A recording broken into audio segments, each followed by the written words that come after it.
Hello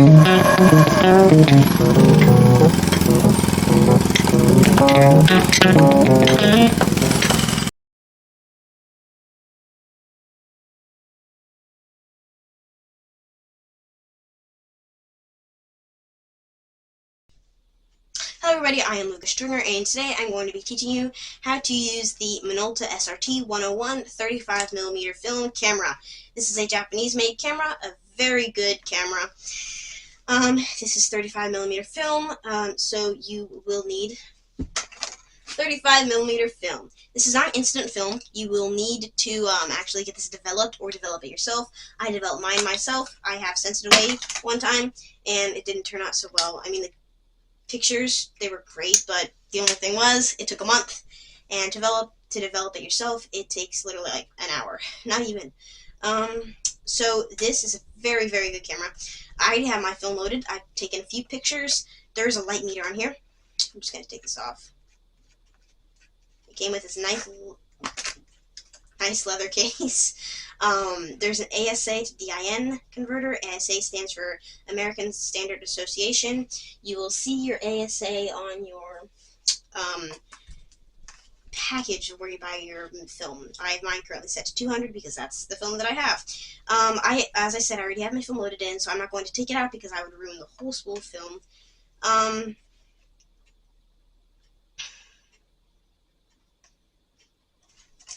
So how you take a picture is you pull back the lever, and then you find it in the viewfinder, you focus it, you change everything, take a picture. It's a very good camera, very easy.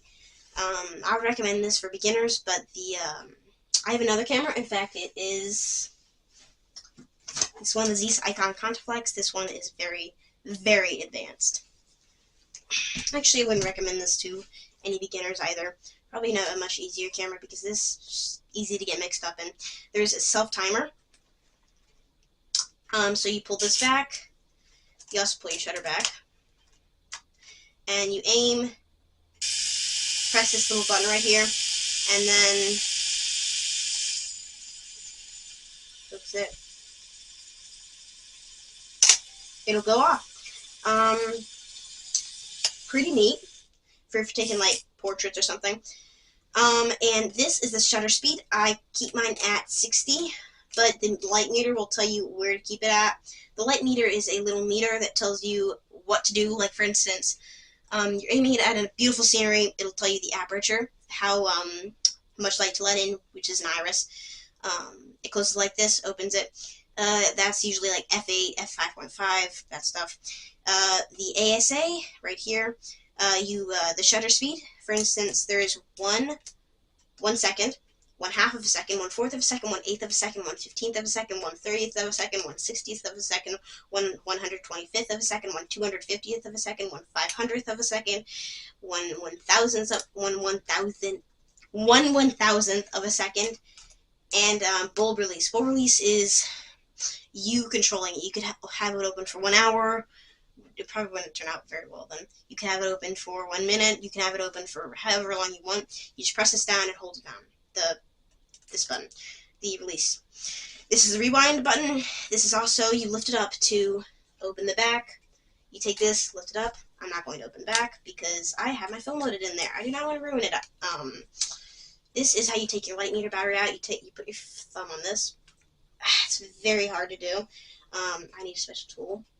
And this is how you actually rewind your film. I'm not going to, of course, because I have my film loaded in. You push this down, this button down. I'm not going to. You push it down, and then you rewind your film like this. You just take that little lever thing right here and rewind it. This is the aperture lock. So this is locking your aperture. And you can remove your lens by this little button right here. You push this down and twist it counterclockwise, take it out, and to put it back in, mash this red dot with this red dot. On here you're going to see it, and then twist clockwise.